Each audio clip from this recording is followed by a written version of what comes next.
Happy Sunday. ఇవాళ మా దగ్గర ఏంటో స్పెషల్ ఏంటో చూపిస్తాను, వచ్చేయండి ఒకసారి.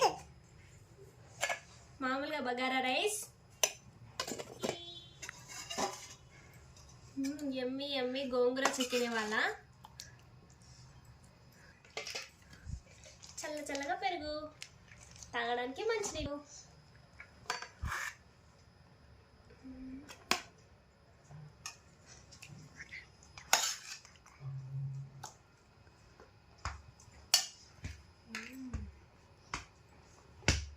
ఇంతే తింటావా? ప్లేట్లో ఇంతే పెట్టుకున్నావు అనుకోవద్దు, ఎక్కువ తింటా.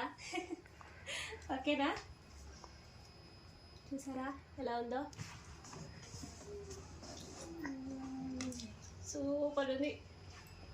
ఇవాళ అలాగే మీరేం వండుకున్నారో కామెంట్ చేయండి, ఏం తిన్నారో కామెంట్ చేయండి. బాయ్.